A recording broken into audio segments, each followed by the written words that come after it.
Aibudefe, Uwadiae,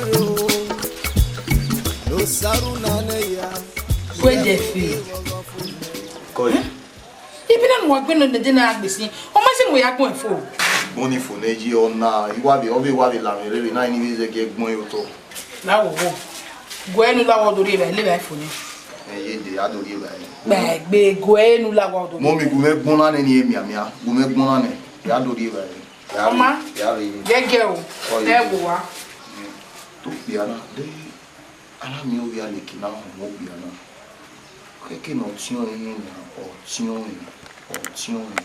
English language is sister or brother. Okay. Tion la he.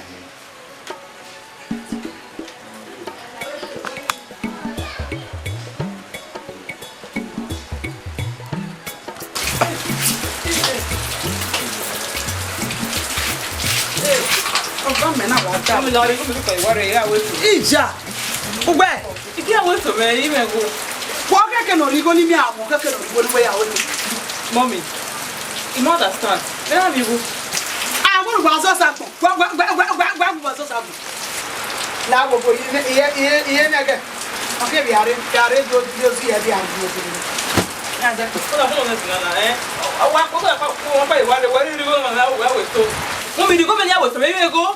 Go catch your energy. I'm going to go. You know what?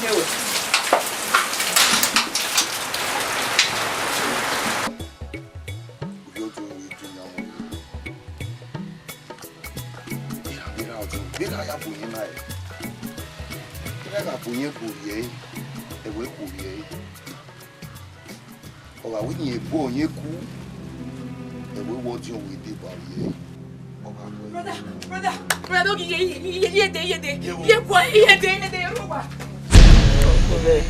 no, Popori International. From Abba, Benin Raka with the Banyan, with Lalo di Meno. My way, my came my drive here. Papari, we are begging.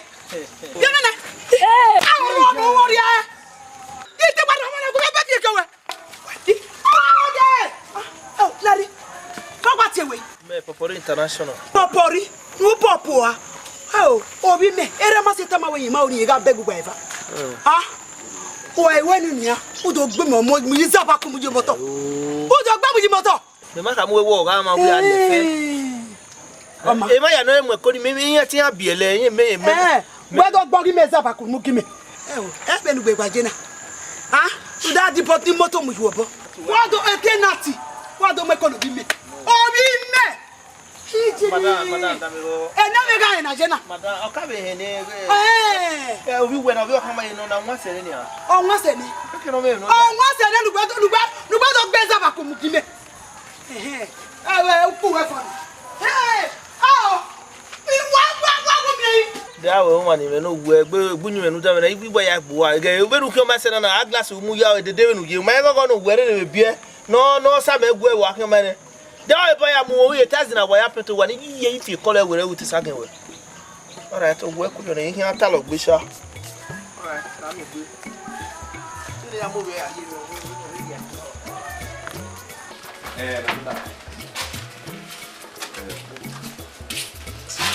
Well, your mother will be alright.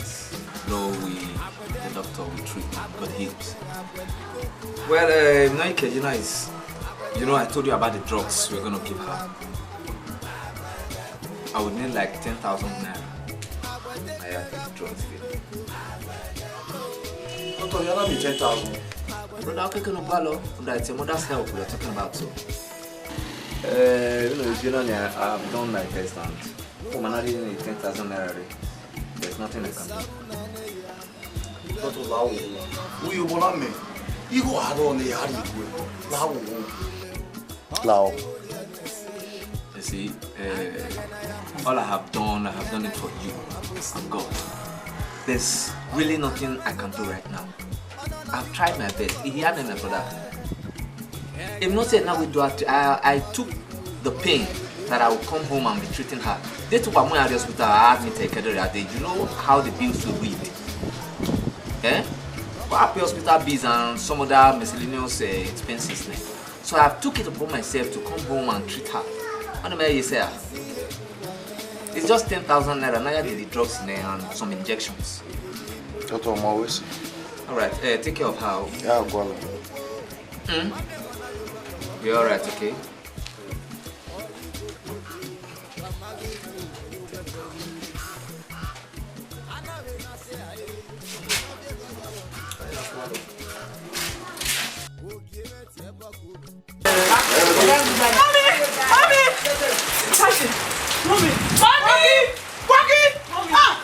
Mommy, Buggy, how come I don't know. Il est qui va, il faut prendre les bois à Gbamegbe. Oui, il n'a pas go there. Il a Gbambo fois. Il a vous pas hier quoi. On vient comment tu veux? Ah, mais oui, mais on se nous on a dit baba. Oui, là c'est lui. Ouais. On peut dire ba ma hier quoi avec. What's the name? Vous venez de nous demander go. Et pas connaître son. On a go avec qui on les bois quand on a Gbambo brere. Il a go hier quoi quoi. Oui, comment tu veux donner ni go ni jien. Oh, for 40,000. 40,000. 40,000. So, if I let it, then you will say, on $30.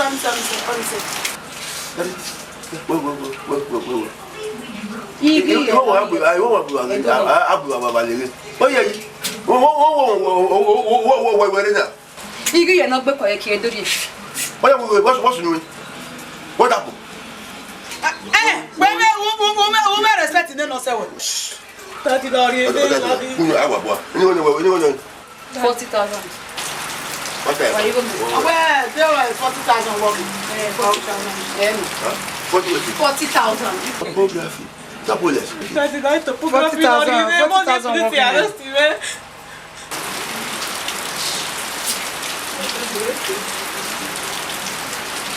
I show you What the hell again?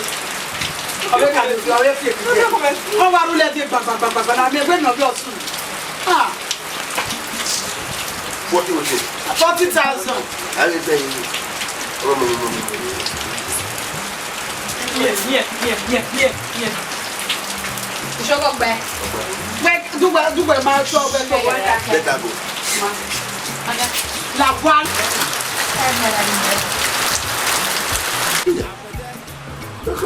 Yeah, you go with her. Have your animal with you.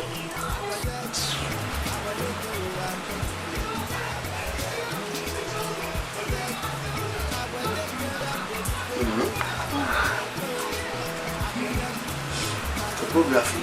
Oh, good. Yeah.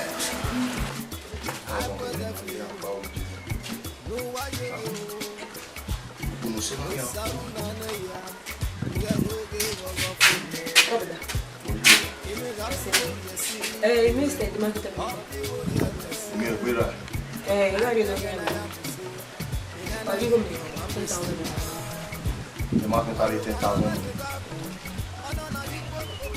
The market always you. Come in, doctor, we are doing the money. Come on, I can't do money. Come on. Go.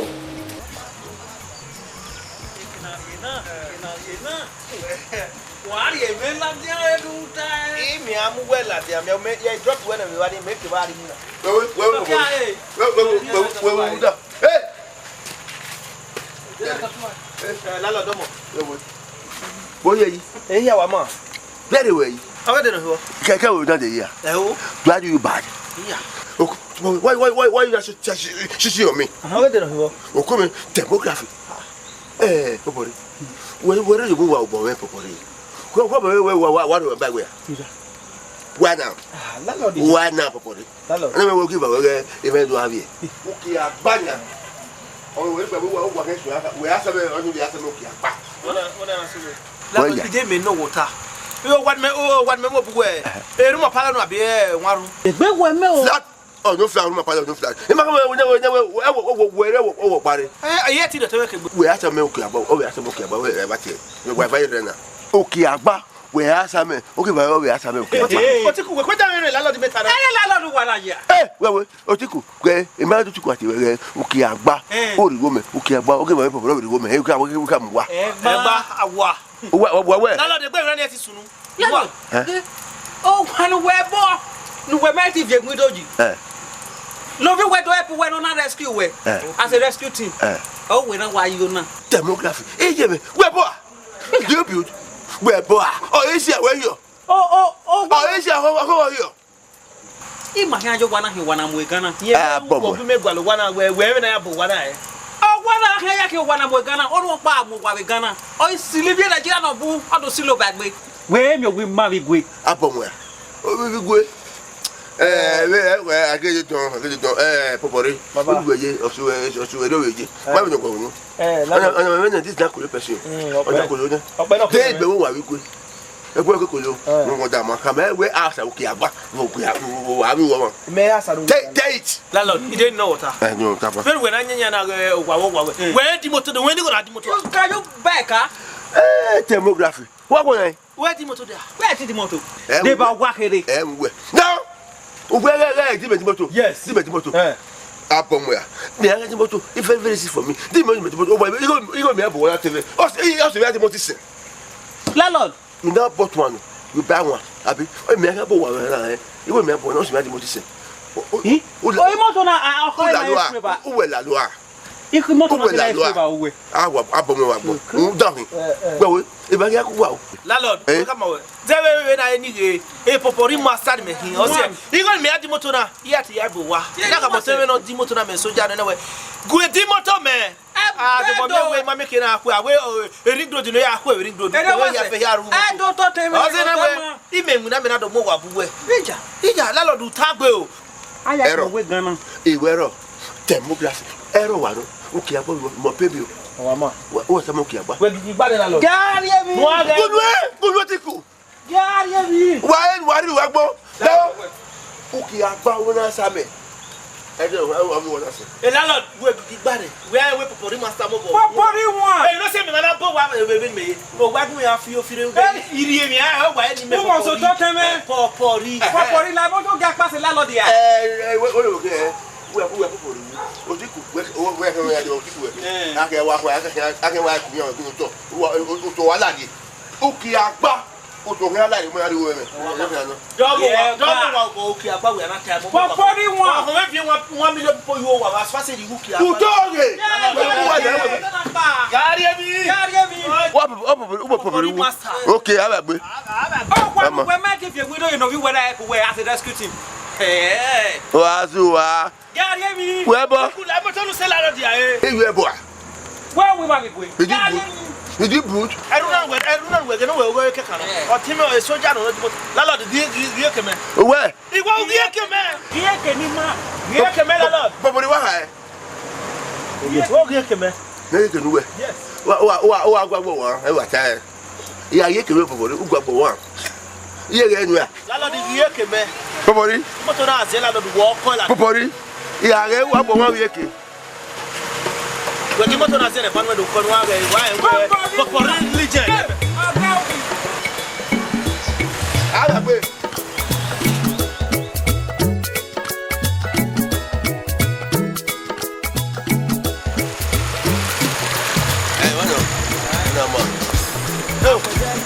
Popori.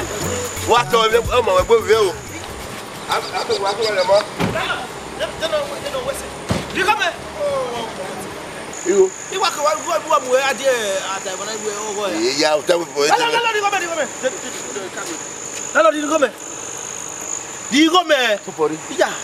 Abi fi Me o de we gbe. Abi fi akun ya. Mo gun o lọ́dọ̀ ko na. Wa no landlord e we mana. Ni pa. Landlord di go me. Popori. We yin go bonya we mu esu je. Mo ka me we je, mo ka me ya so ya de go no. Me landlord di mu we so do go e. Uki agba wo mi ogo e no wa. Landlord di go me abi di mana so ju oru no a. Me no. Ya. Me je ta we me go me nri ya we na me me pari go me.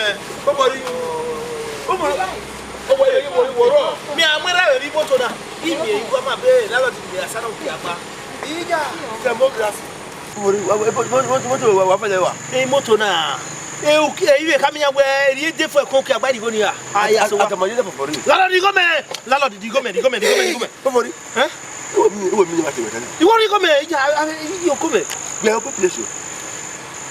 You like to make a place or not? I'm a Asua. You want to have Agua. Lala, you go, man. That's me for you well, I think you got to give me money. Oh, when I will not be happy, I will tell you good for myself. Lala, give me money. Demography. Nobody. Me, Lala, you go, man. Many what the way in this. You don't want to counsel. Many that way in a money go make you after way or something. This is temporless. Yes, demography. You go, man. Lala, the yet Lord, you go, man.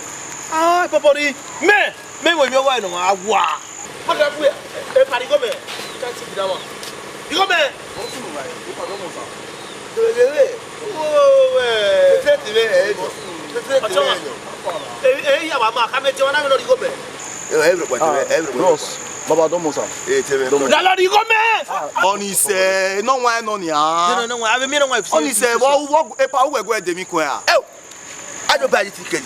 For your honey. Yeah. Landlord, what do you you don't do what I can wear getting man.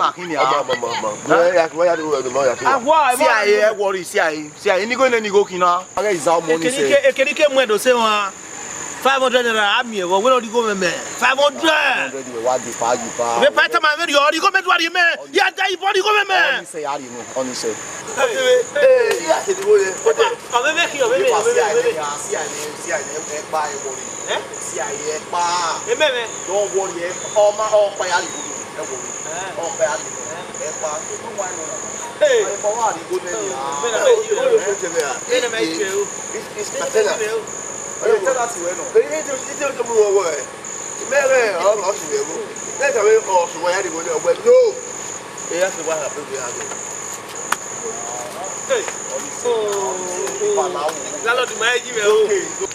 Adomaji bami 500 naira. No why be now.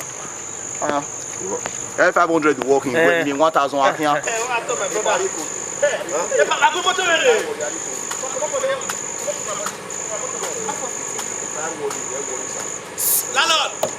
Landlord, come on from my motor body. He carry me for road. Is that way I have to see. What's it? We can't there. I hear we can't boss. We worry. Don't know my way. I hear we from my West. He can watch him on that team. Where miss me. Give me that sabbath. We don't know. When we might make money, my baker or pay with me. What to? Bless him.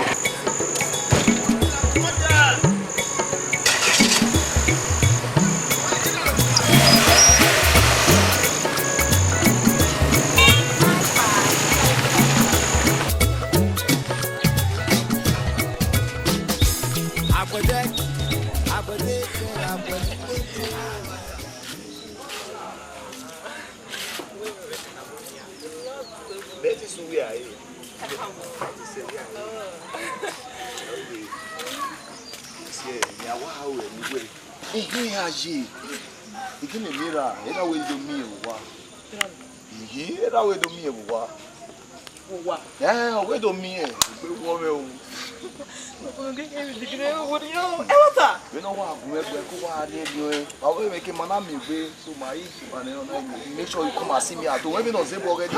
Make sure you come and see me at home. Do you hear me? Yes, sir. Yes, sir.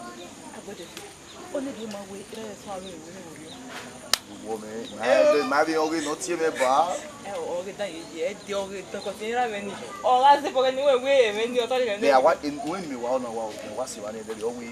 you have my daughter. Me, I was when I did.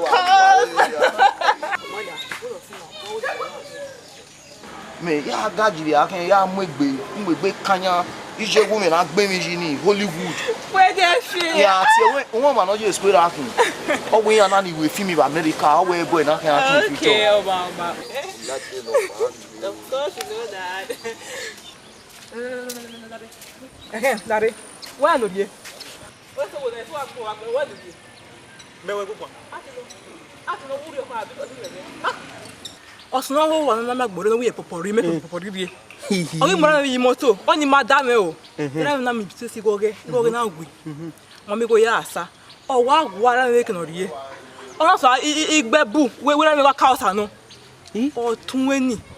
Ka me wa so wa. Ina bu eso wa. Ina bu eso wa. Edere oni ele na o re me rigwe. We wo re wa gbon. Oda. Eri osunu. Unome. A onye ho. Kotebe popori na mweruwe. O ma eriwe ma mi gori ene. Salo boa. Ukata we emeso wa we gbe kin obi ogwe ma ni cafe. Eriwe kausa.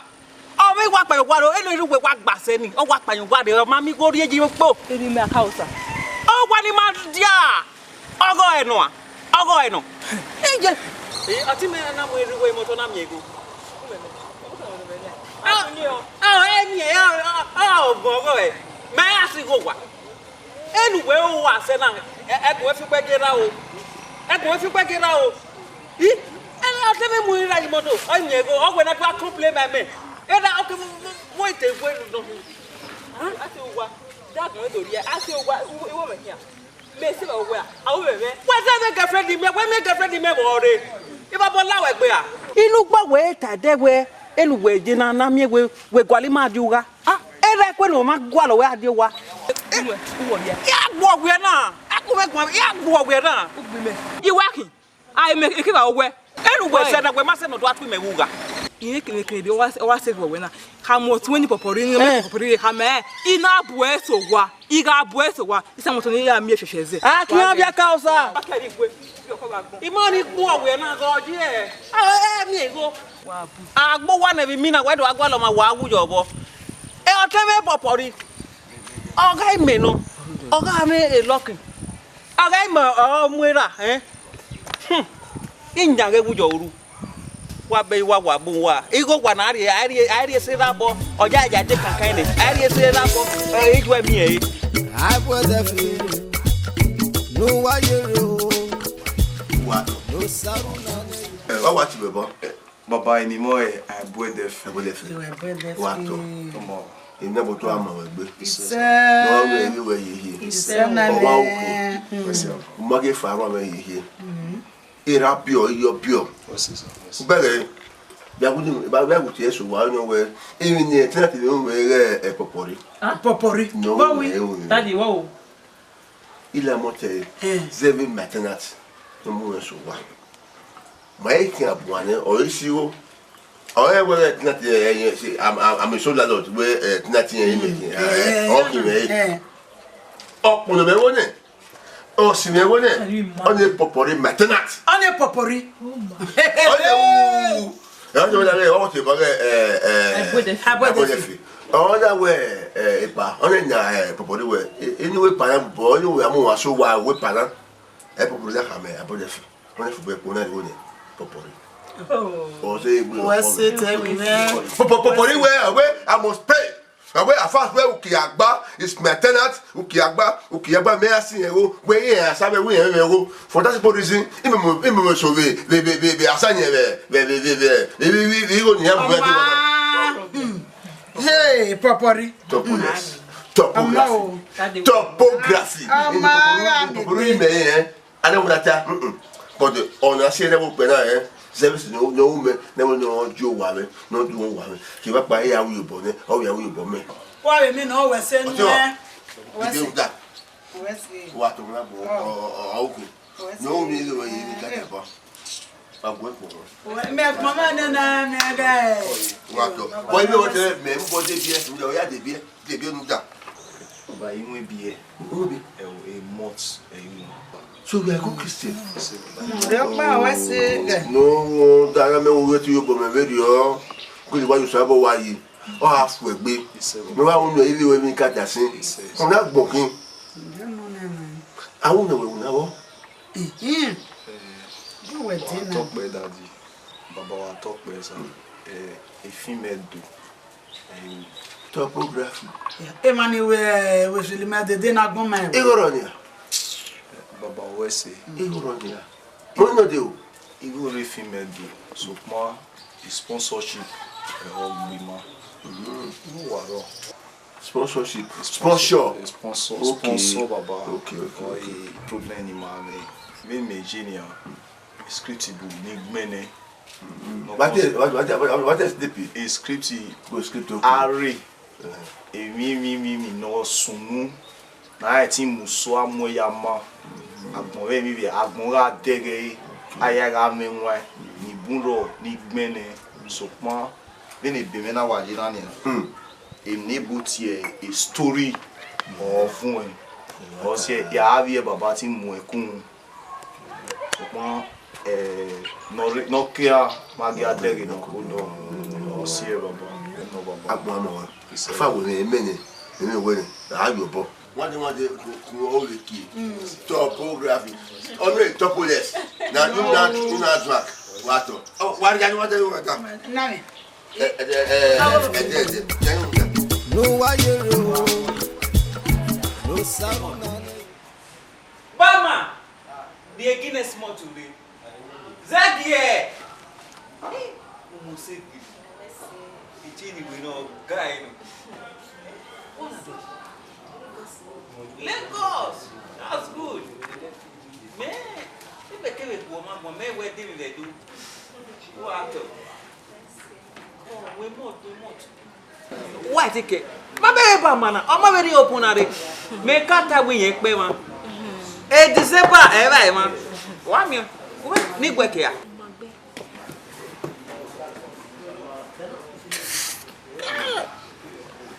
Igbene.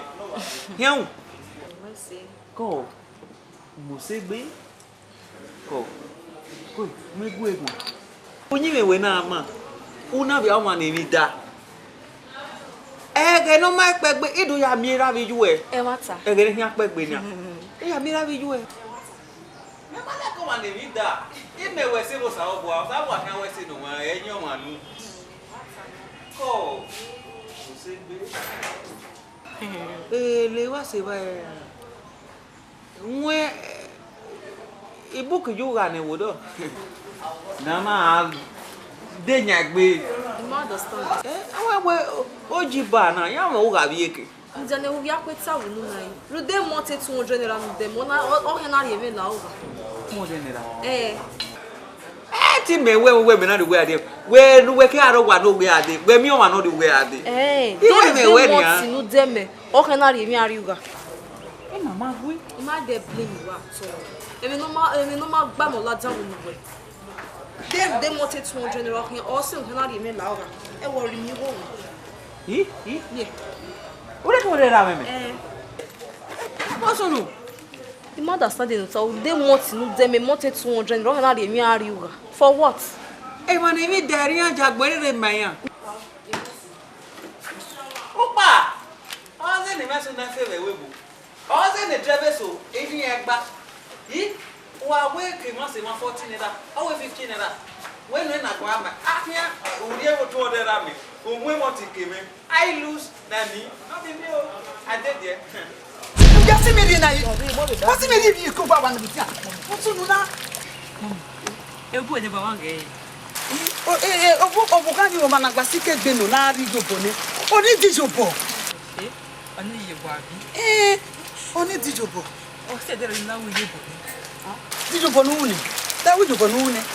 Mami. Ye na na mo de ba be ki. Na ku be ki. Ni ri ni go na. Ori na. Oni no gbe tu gba eva, u gba kun e no mi na ya asa ni ra bi moto. Awo. Eyi ni ya gba ogije wo bi na Naije. Nu ya gba ogije. Gba ogije gbe bi de mo fi. Iwe mo e lo bi no. What time mai ho? Be fa de lo. Egba oni no ngbe tu gba eva, u gba ki kun e no mi na asa ni ra no mi na do wa gba. Agwagwa e mo pa e won na. Nana, come ija. Se mi aye. Iwe mo e lo bi no. Bi e ga bu da yawo. Mi e mo na na mo yi e mo pa won na mi le. Ni je me ga na pe wo. O le ra o. E wo pe o mo pa won na ya ta me la. Mo mi pi te mo. Mo ye o gba wa kan baba. E o ba se ni a. Aibudefe. E we do fi mi go na re bie. Le ba se ba. O gba ifa tu gba rukun e. O mi na do asa ni ra do ye. Mo ni e no fi mo bi e na. Papa na we mo we go na so. Ma we mo pa na ya camera e ra ba mo. Mummy No wayero. No saru na ne ya. Nuga roge wogo fune. Kabo. Tomo. Jogwe. Koi. ato wo ba. Jogwe. Tomo. Le wo ge na chiwe. Eyo we my ba chiwe ba. Ti me ni won ni me. Ada me yo. Won na dan me ge. Ya afi ma no e na afi ma no boy. If you agree ya fiance you boy. Iri ogba no. Iri osubuluko. Le ya ka no we wo ke na pa me ye gbe mi wifa. Say ame. Me ro da wo ya bi. Ite bi o mare ba ite bi ko ma we are ba ni. O ko we ro yi. Mo usu mi no ko ya me. E ti we ba. Ya ina de gbe mi o mi ni ha we. Aya me vie bo wa de wa gbe ka. E ti we ba usu mi ya me. O wa gbe wa yi. Ibataro we. O mo po mi je fe na ave vendo. Lare. De bo ya ko o bukani. Ima o nudo gbe o bo de pon yo egbe. Agwagwa. Dari mi bo mi na de bo ya yo ho ni we nu am ko wa ya ko. Ni o ku ya. No me na ni. Ya ko yo gwa mo we gbe ni. Ha? Wa me wo no mo se wa fi na. Wa me e de mi akoke. Ha? So mo no ni o da fe mi beji. E ri ogba no. E ri ogo se ko ni. Ya ye mi mi. E bi aden abedo den no mo ma be den. Ege woni ya fia ifi pade sesi. Wa won ni kin. Come on Olivier. La te mare. Obaye de tin we gun. Le no atai. Mo ibaru lati ya. Wa pe wa yi. Ogbere man ku ya polo we fi okwa manare. E gba awon ti awa ni aro we papa na. Domo so. Ijo fele yo wa. No ya se toi. E danu. Come de be ma. E na ko be am. No wayero. No saru na ne ya. Nuga roge wogo fune. Brother. Also no. Me me ya kesu kedere yo abi. De ma ko nu ka ma tin do bo ni mo. O ma le si mo. Mai mo. Brother, ego eni sunu dai. Kwa be so wi ya le gede ya ma odo. Iso wunya. Amanhã eu não cai. Daí agora. Ya ni yo to kan wo. Dai na ri.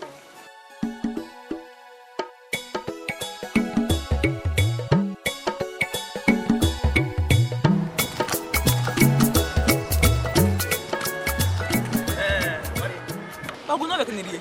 O ki won wa. Me he we no you we alapo na ne.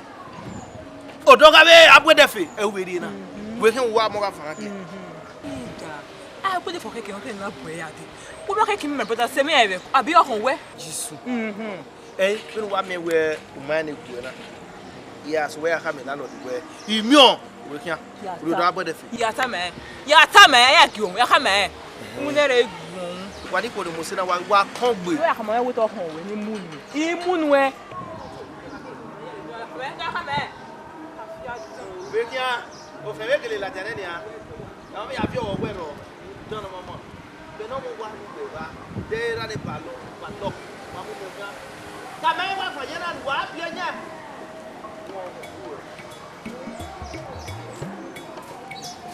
Ede ma ko ta. Ede. Mommy de. Era te wa o. Daddy. Hey. Daddy. Ba, si we to ibe. We ma mo wa re ya ba to we bodo ni. Baba. So oguru ni ka ma we do ya fe already. Wow. Ya ko a. Daddy we say mommy. Eni ke wa like. That moro money we fi wa ko kan pare ko. De utawo o board. We aba to do ni. Ya ma mi we ni. Apapona. Ya ma mi we wo. Gbade. That we are seeing you. Ufrio, no we magami su na ya. We mi se matu. No tania. We say that. Daddy now, you say when you get me Aibudefe ke pa. Topography. Ibine. Ede ma Ibine. We say you like make me wanna remain here. Ede. Ibo ba ko I be vacuum. The matter what me gonna. And then You top. we able. We ma amaku we we dey na boy dey o ma ka we na we do aba to we bodo na we no to we go do we bere na me go pa ana me kai o ma wa o je na wa do yadi ma wi o wa na o to do ke pare we bo ami gbona ami gbona boy ine wa re me ko o ji me ka mu to no jo we no dey be go wi apare mu do ni o do na we na mi ya gwa we wa aba boy dey fi wa okay wa ya kai why you cry? Okay, why you me back? Tell me what you me banya.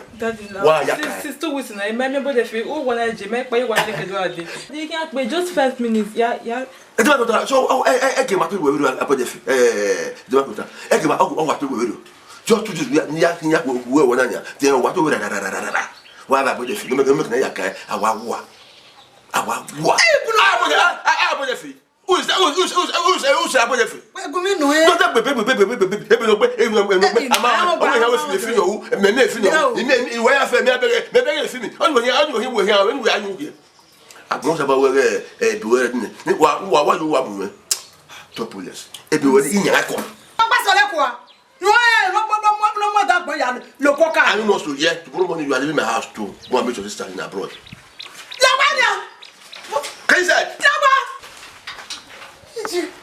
say you quiet your boy. No problem, my friend. You have to be Aibudefe. Oh, Me go topograph. Ah, baby. Uwadiae there. Any go ya. 400. He 400 paper.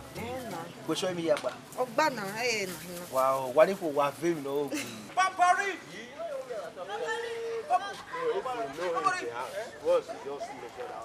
When I dana? Oh, Nana. Yeah, again me with you. Papari ya hama when you pan again now me. You will go mo pano. Mo to wewo. Moto me ka wash. Wa mo moto ka wash na ma yogu ma me adu ma do liwa. Go again Nana. Ya hama when you pano me. Again na. You go pano rio me. Again na yoku emi. Bo ma no le elibia letali. Ona why problem pare wa me uti. Uta lo gbe wo sunu na bokin. Ho, ori o we go. Ori o me go na. What? Baby, we no tama we na. Yo, ori me latian. Ori de moti me, o make ya we moti se ekene beje ni. O we ni meleli yen la wa. Si, u bege la. Go yare we go na. We ya, we so mo na dige. We yare we go. Imari e go even ni go se fiberi ne. O da we dige ne moti. Ti ku wo you serious. Wo mo bo we. O man interest by. O te interest by. O ti ku bega mo we na. Ona okeke nu gwani gbe ya he we be ki ko ya fe na wa bi no kan we kan o kulu a ho a ya fe na wa le lo ma ri kina na ri mi o wa bi abi o Popori. so ro zeva we mo no menu o ni take we asotin no gbia wa le lo la denu de mi ma mi wete akara to lo ho a Popori to na. baby gari wa na le we ga le wa le dai. gari ba Popori. Ini gana se wo ma se je me o. Ma se je me. Ma je me o. wọ́n ti do ya ti right no so na do you ra o Popori wa ni o me.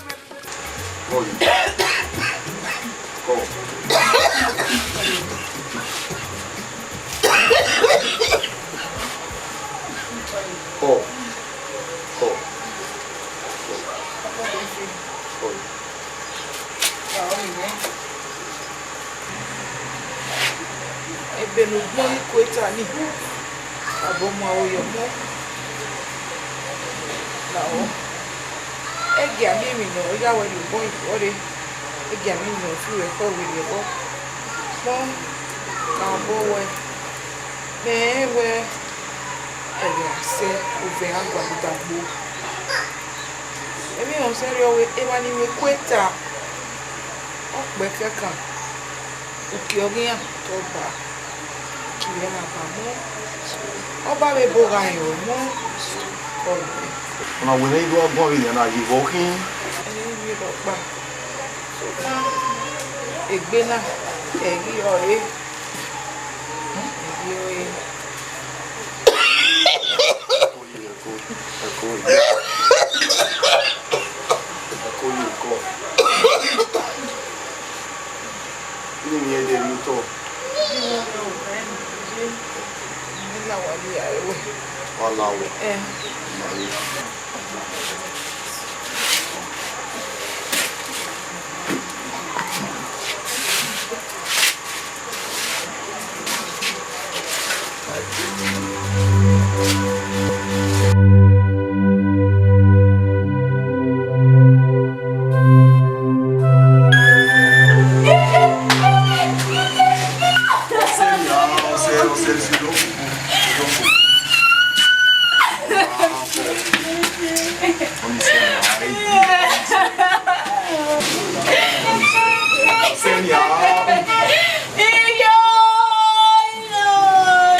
Hey, Nano. Yeah, boy. Yeah, we don't want you to love you. Come on, one on one. Oh, ask me, oh, baby. You're not. He did well. He did well. The market away in media. But name is a one. I don't want that. I don't want to go down. Ìwéra mú pa. Igela lodi. Eha mú we. So nude mani gbe ni wa fi aye the market agbe. E la lodi na wa mo yare ogo. Oyin dai bo ego ego. Ọmọ are we bo kankan o. Meje ko e. Ogare ya mu dia ko e. Kege no yare. Me ko e ma. Ogare. Ya ye ri wo. Ere wa se. Ah. Me go me ri wa ka on ja. 87. Go e biona boy. Ko fi de. Ere mo are obo ni. Guy, we come out. Okay. Bros, we me we fi de. Imo ba ni kya mi e.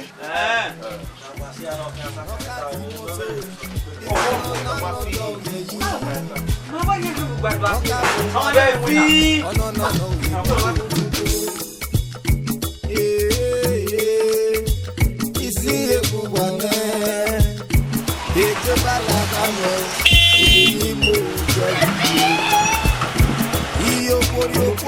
Oh boy! Come with us! Hey! See this guy! Wait this up! Ogbe! Oh, na Ogbe. Ogbe we nakina! Wait a bit! Wait a to! Oh! Baba! Man! Hey, name me what? Ogbe we there now! Yeah! See that guy! Wait this up! Ogbe mi re ni. Why you query? Oh boy! What is that? Wait a to now! Dio, via. Ogbe! Ogbe we have time! Dey ado. E fa je ni a. Ogbe ri ana me na wa fun we. E sentiment da wa ni ni a. Ku ju abi ori ra no. Awo mi na. We bo wa. Bo wa, ro da wa. We ni wa do tan. Oh, but leave that side. Area na we wa na we una ya wo ka fi afo. E je de eni ka we gege ni sko ye no. Oh, but say there. No sa lo boy tag bi ma. Wo we you na. E fi mi wu, we fi mi. E fi mi wu. E ma wu ma na de ko gbe. We fi dia. E marketer mahina. Marketer distributor. E ya fe The film. any the film, the music, who we match. Where the film? We go for us. The music. Only me me am fi we mo ye ki. We the Ghana zekie. We boy na yi. O my we popo. Ye my we popo re we na muri awiri o. I dey work per hour o. Popo no ga. Otene, me say get now is here otene. Hey, the card you wanna call me. 24 hours I'm always online. OGBEMUDIA Asenoguan. Hey no. Just give me a call. Man, understand? Call your Pape. I said no way. Let's go. Pape, waste my time now. What do go back? Hey, worry. Hey, Popori international me. That is my friend. Oh, tell me no demo to that military man. Eh, they talk to him. How do go there? Starting motor gala have start.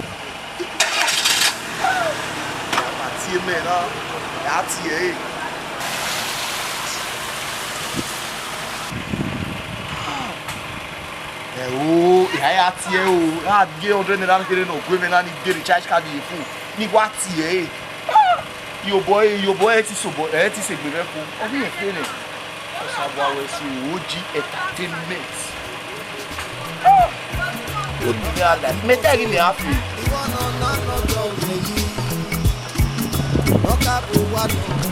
no no no we no go. Isi ejuwane. Badinaku, Ojiba, Oji Lodge.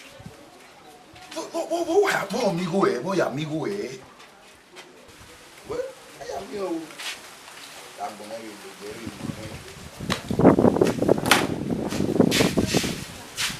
Come on, Paul. Walking out when I'm out. Any kids will say, Mammy will not the bread. Mind the him rock.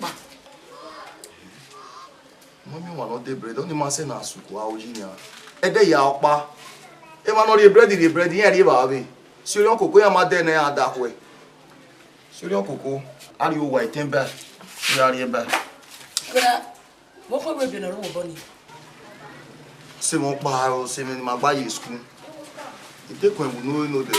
Won dey card me. We ni mi card yen. Mi o se mo wa fe mo bo ni mo mu so. E wa ti Oji bar, Oji lodge, Oji drink. The Oji no ma. E ge ma na igbe wa wo me. Boda, o ti ye menu ya mi, igbo won ki dem awe. O te ron mori on, so ma. O wa ye me no je mori on me. Ya jo. Ari o wa ya ri ba e. Ya ri ba e. Knock out the moto, even on another way. Knock out the way. Take estimate, Yanni. Okay, so yeah, so one man could do it. Okay. Hello? Ah, I'll tell you, we are here now. Okay. Eh, mere, one of my sets, very aware here.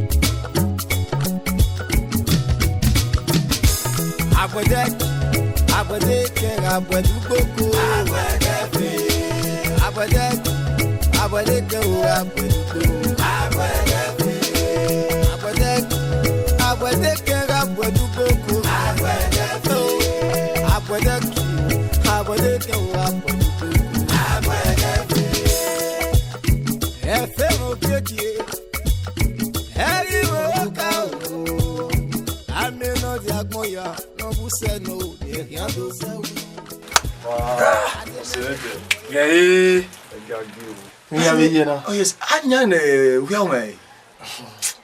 Eti saloba we no. Project ni wa we muhiana. Ana ma gbagbe. O eta we na ya we yo moto. Sabo we no wa ni. Apo saloba. We we na ka ya sagbon.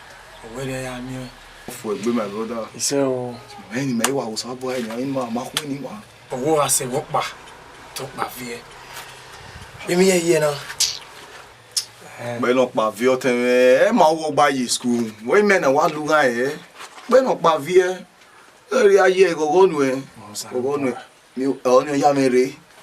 O sabo no ri etin ba wetin. Ise o. E no mu bo wa mu mere.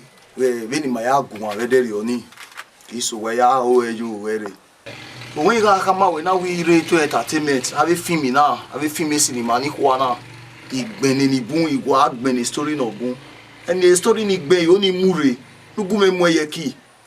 Ijiro itemene gege ni oru eyanji. Ije wa kebe wu awera no ro pe mi ma do won ba ra mi. Nu la wo. Lugu ai tin ri e tin ba re tin lebo ti empowerment. Ni ya mo ave film na. Ima ave story ni pataki no ga like. We have a real web no kelveri me. Ili ave afian. Script go ene. Igbe no ene. Okay, no problem. We no kan raye. On Monday. We do me office. Monday. Understand? Yes. Na lazy we na kan ya we. Understand? We see. A problem wrong. No that way. A beam no we be unana. E ma we uhia onona we khana. Consider it done. No that way. Merci. Organization we are into entertainment. Understand? Try to do my office. I script since you want to be out there the Monday. Where's your account way? Even be na la moto we ya we had you way on it.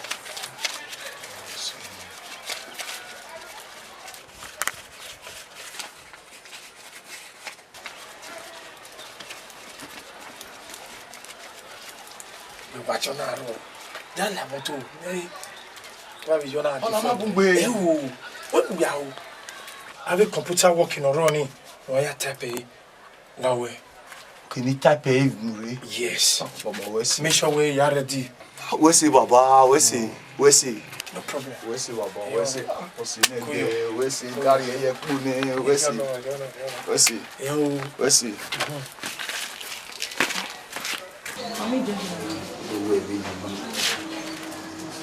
Larry, remember when you were one Larry now? You not getting pa. One in your way. Be one in one deal. Baba, we go down with Bobby. I will go, Baba. Or see many of you now when you. You not get down. Why we get down? Why me go along?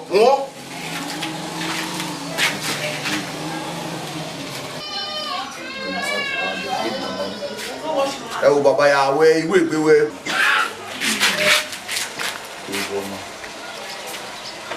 what am I we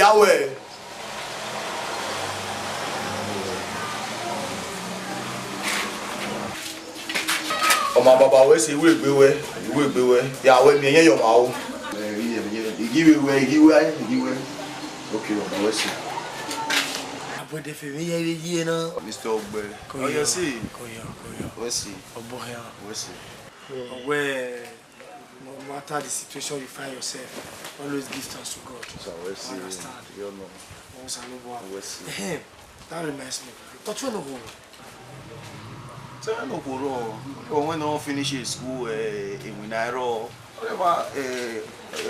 OGBEMUDIA no finish school in Nairo. Well, that's bad. The real one.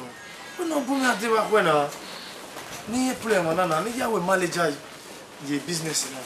Understand? We are we manager man. Yes. We are your team who.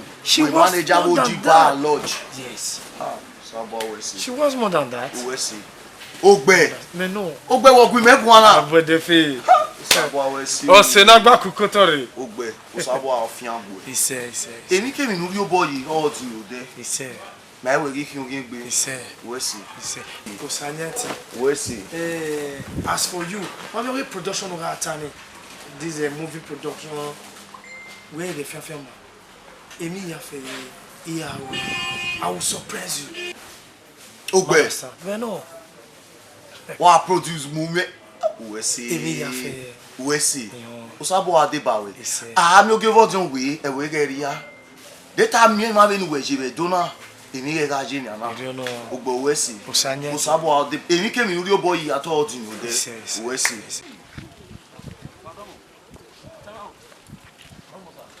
I want to we start a creative production. I open new set it on. Ah. New one. Go. Okay. EVJ. 1 or 2 now. 1 or 2. Any go down. We be in 1,500. No, well, it was okay where I wash it now. 1 year. What's it? I do go there. Hello.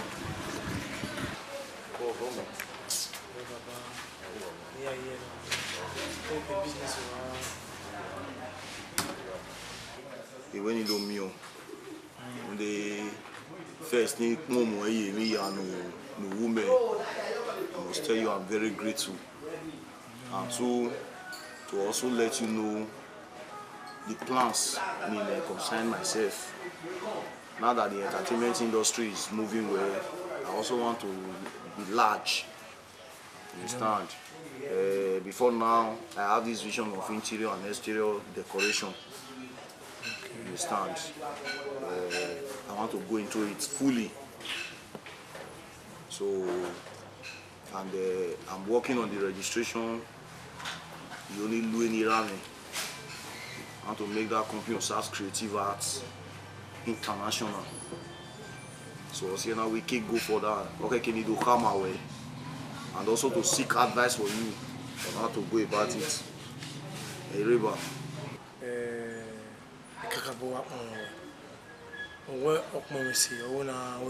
Yes. And the was a no jeve. I Yeah. Cabo up my way when I do Jimmy the Vena.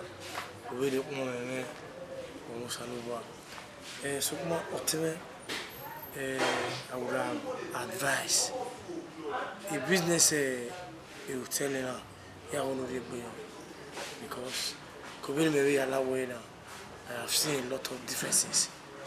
I understand. And now we're very boy. We see. I will go the wrong way, and as far as I'm concerned here, I have it in mind. I'll do it, but I want to take it one step after the other. Okay. No problem. We'll see my boss. Business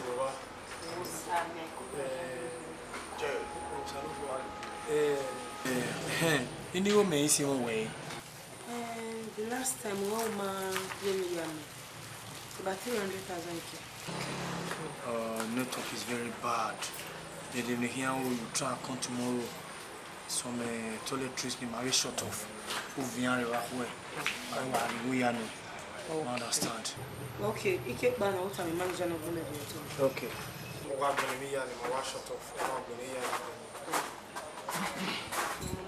Oh, ASENOGUAN INVST. My big brother, ASENOGUAN here. Baba.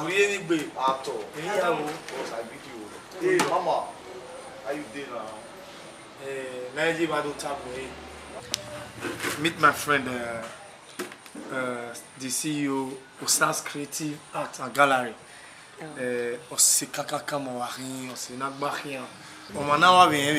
Yeah, I've been seeing him on screen. Yeah. So we're losing one on Uwadiae television. So anyway, an introduction for Sister Zingwe, she has been a good customer to us. One of the immediate friend a bar with the guest house. So you're very argument. Okay. Understand? She has been good to us. Understand? So well, Uwe introduction about half my female. Tell to her come on, she's my girlfriend. Well, we agree. No. Well, that's good. This is business. She's a very nice person from appearance. Baby Kuyo. What to tell you, I'm getting one. That's true. In some appointment, I cash up with more understand. Okay. Okay, no problem. Okay. Okay, no problem. Kuyo. You know, you are getting now. I think asking baby. Well, I would like to have your contacts because maybe something like this you work on, so that you can also be supplying us. You know. Right? Okay. Yeah, I think I may contact you here. Kuyo.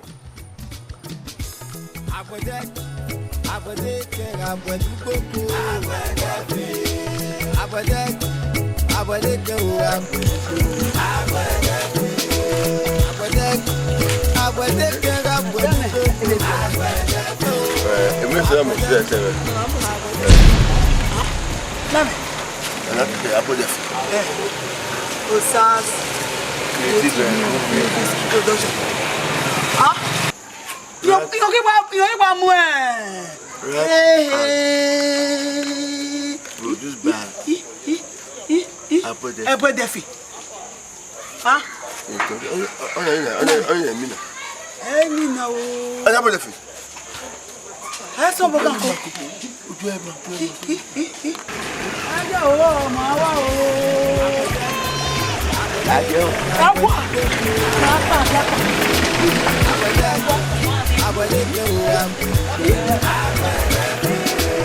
Yeah, the man of that.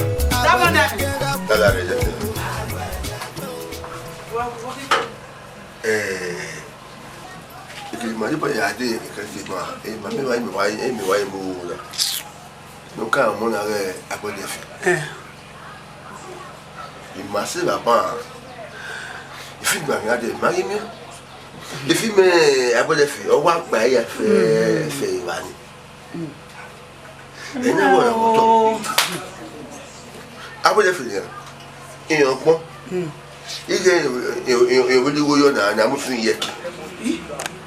Mary go to a female to Mary go over you. Only with me, I buy you. I'm a kind of hoy. What can you know, hoy man? Aibudefe. Where if never run there. The woman, I fair, only a fair. Oh, well, I'm in the time, eh? Aibudefe walk away with it, it's a big man. In a phone call. Topography. Why we here? Oh, what you the man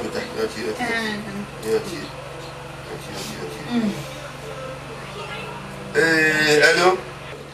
Hey, mo de uma. Bebe mama, we mama. Igwe. Ore ba. I want you to do Igwe. Waki mama, wa ka we. Aibudefe. What mean there? Mamma, me there. I will feel my wedding, my way. I will feel. I know. I don't know. Emma, do have my way, my made the army. Mamma, my way, I made it. I know he Aibudefe.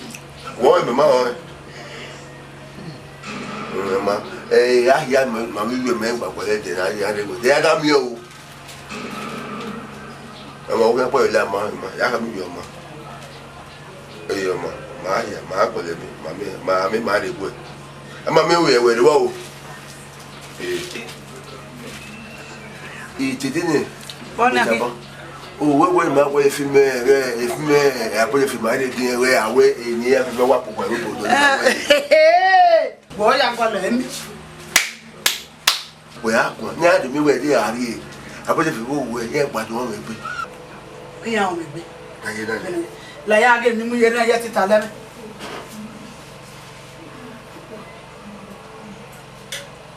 It was dinner.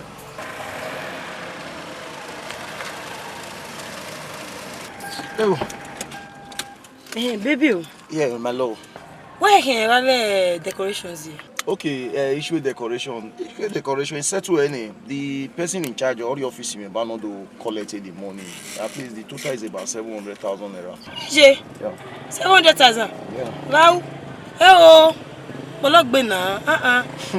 The decorations up back. 700,000 The thing is a big event, and when a man day and I will have to do it. So once that with the suffer needs suffer, they are using 10 million with marriage. It's not much. Just don't worry. Okay, Mudiage. Gawa we here. Now we're hearing a lawa. Lawa. Why we marriage for one maybe to Akbama? No, don't talk like that. A marriage in Igomero, I was saying, why organize it? You give me an online marriage and I say 1 million naira. Don't worry. You go in my Miami. Has been settled. Don't be bothered. Share up, man. You guys ain't get me. I'll tell you what, man.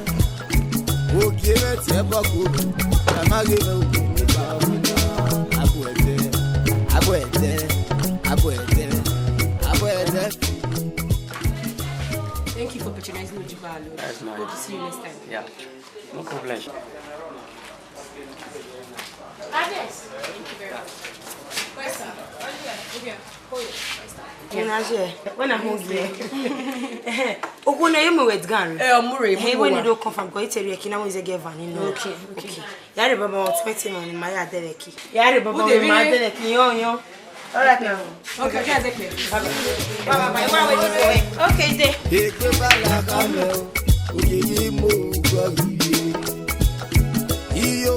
Yemi! We are for it. Mami, who was so?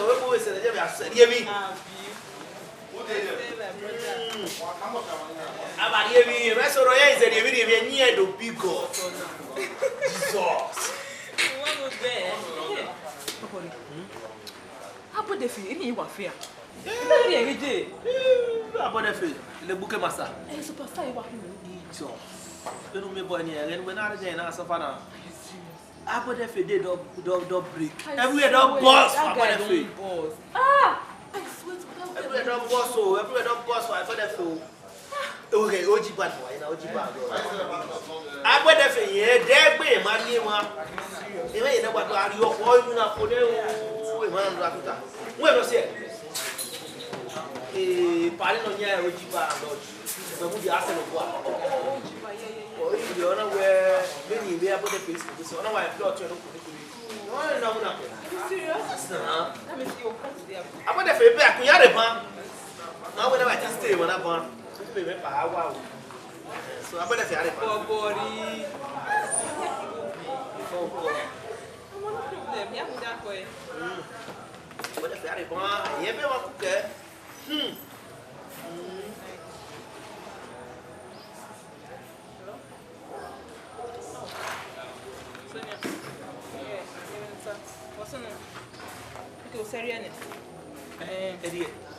We are telling you, we may come here, the OGBEMUDIA, Lord, where you have a goat meat pepper soup, you have a cow pepper soup, you have a fish pepper soup, may when you have pepper soup, may what will come. But I have what you can go.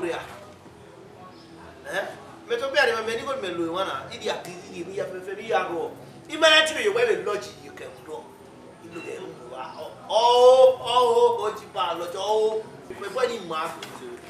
Avec kama ya fefe no himuna ri esadi po bai na e de am ego so no wa re rama park oji los e ya to abi because oji wa be we kama kan we give the room for everywhere atie de ba gota u de me ma de me o go me to pa kama pa wa ya de Hey, what say me? Who got a job? 42 B oji. When I'm on trail run me. I feel go new. We are the real rock cash. You understand?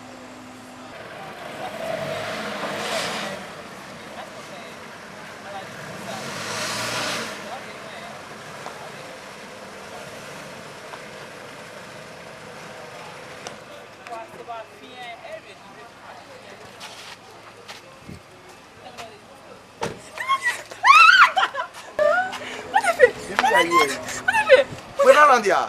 Is this you? Oh my God! Hello, wait.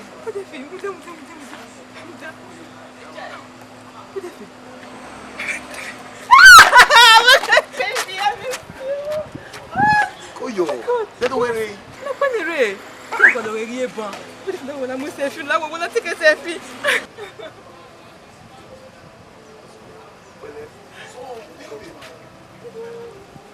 Don't worry. Well, it's okay. We have your one. Okay.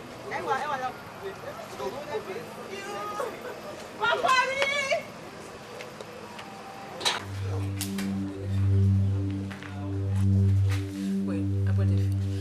2 days here, just for you to follow me in so can talk. I'm making out when I'm in the wrong so I can really that will go. Aibudefe, just go in with me. That is so near. Maybe one of them will look you. So I'm your wife to be. I'm your girlfriend. Everything the way okay. I take the time. Just go in with me. So we can talk.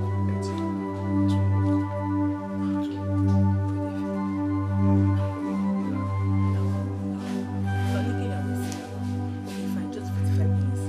I'm making out one. so fast. It's really not what you think.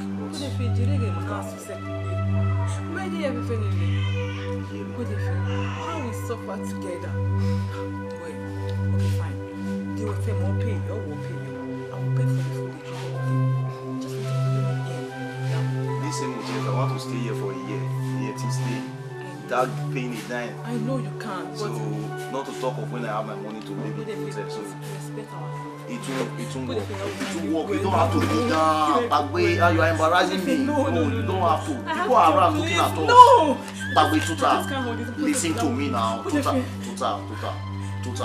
People are around looking at me. They understand that I'm a public figure. Every man will have to wait me off. Sit down. Just hear me out now. I'm with you. I'm hearing you. Now, girl, we come back now. You know, we met a long time ago. Okay, what the hell? We are house, our house, and we are having a meal. Again, we are part of the police, and they will my mother. It is so many. I put it free. Now. Okay, how can I tell my friends now? We are gathering. Again, we are part of the I'll show you marriage. I have money, please. Just assist me, please.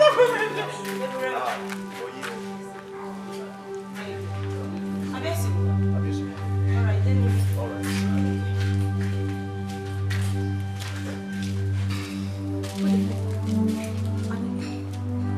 That's my wife to be. You are getting married in 2 weeks' time. Yeah. Okay, fine. I'm married. You can just leave her. I'm going to marry me, please. Wait, what's the idea? That's what's the marriage. I have the money. Now, everything about the marriage has been paid for. So, I'll pay for everything. Yes. You have to pay your, although we didn't marriage your 50%, you have to pay your, I'll pay for the things that don't be a waste.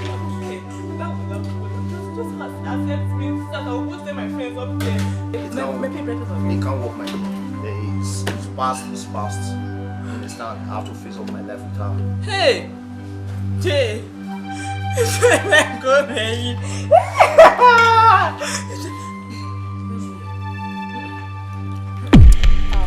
What's the name of the okay.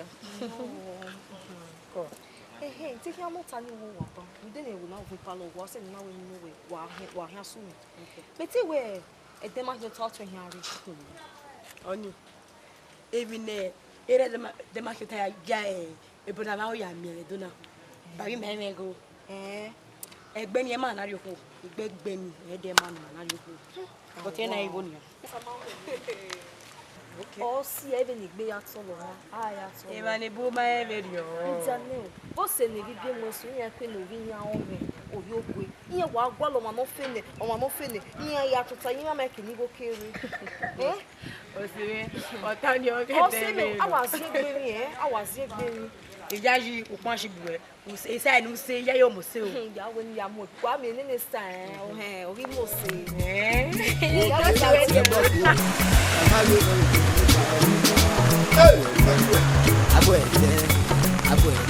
Baba! Jay, Yahweh!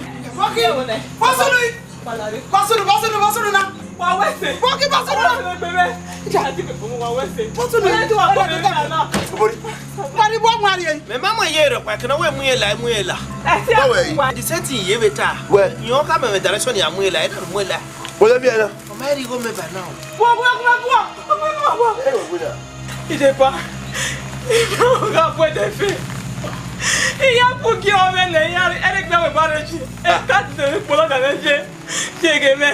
Ouais pour Joe, il m'a mis au dénatia. On demande mieux. On peut gagner. On peut aller dans le pied fond de Boena. On peut faire de Boena, on m'a mis pas. Mais il reste léger. J'ai le ouais faire. Bon, elle est là là. Ma vie quoi. Il y a hawe ma vie down. Ma qui. Elle a eu ma vie pour ba o da we say. Me Aibudefe o mo am de na. Ma ya gboli yo ye me. Baba, you come away. You said it before, maybe I tell you now.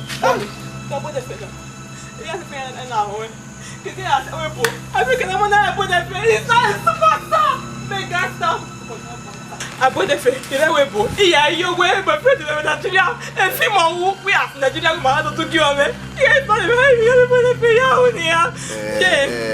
Papa, comment est-ce américain? Aibudefe, t'as un film là où? On show him. Il a la wani. I'm going to get on my feet and leave this house. Don't try to. Hey, sister, you go. Hey, Lord, put up. Hey, Lord. Hey, na kwa ya ku. Hey, awo ba ba le fala sire ya to mo. Go me. Igo ne ya mo wele le do pe de ha je na no ka obori. Igo me ma ya sa me. Obori, wo ya? You drunk? Landlord fi bo ko go me. O je go do. You go dey am go ya, ya go emu le gasi. Wa ko ta. Me re ba ya. Wo no. Wo si ameno si oni no gba to no re no do mo na. Le be ka mo we are yo ya. As my landlord, o work out bro. Yeah, I think we are shut up any win no because we no. Who ki agbaba no wa ga si mo sa. Landlord fi bo go me. Bo me. O de no wo. Popore. Uje Chris. Nene owu na na ki do gbe wa na na. No ye. E to kan gbowo. De no e ki ma gbo. Be ki bo wo gbe. We yi game no gi na. Oye. Oye we bo na mami odo ri odo no te we ya you dey na. Ze greediness no logu e. Yeah, my body. E na bo de fe na ye ni ka se wona ga ni. Elu kwere. Na na me fish na. E fi mo owu. Wona we fi mi e ti de ba ju nu. Ye ni a o ke gbe na pe kale na. Owu e se wa ba na we ye nya ko no ri o mo se so owu e. You go me. Demography. Wọ́n àrílò ẹ̀bẹ̀ nùtání demography àrílò ẹ̀gẹ̀ nẹ́jẹ̀ náà lọ ẹ̀yà mẹ́sọ̀ ẹ̀mí bàbá you go me landlord. Landlord. Èrò fi wẹ̀ ọ̀ọ́sà ọ̀pọ̀ náà you go me. Me o ta ye we dey na. You go me you go lórí ẹ̀kọ́ ọ̀gbọ́n ẹ̀kí kàwé pọ̀ òye mẹ́kọ̀ ọ̀pọ̀. Lọ́dọ̀ yẹ mẹ́ bàbá. Ọ̀nà máa ń fowó ẹsẹ̀ òwò ẹ̀gẹ̀ nínú ògùn ẹ̀mọ́ náà parí ẹ̀wẹ̀ fò. Yeah, me who say no popori master one on ye mi ko to ade. Iye we ni re ti e gere des. Me gbewo. Do la won wa, ma we no ka kina ri ye mi. Ni ana le ye ze wa mi. Na ku me gere mi me ze le ya. Wa ku ere. O ni we gere. Da bi wa ni go me ya. E go me pa. Ke mo jere, mo ari go me ya. Be wa so mu pe ta ni sa. O ba e me we sam ko ya. What claim authority? Hey, Gelagos. What claim authority? What now? Now, you play well. Come on, now you are clever. Hey, okay. I play on not that. Give me money.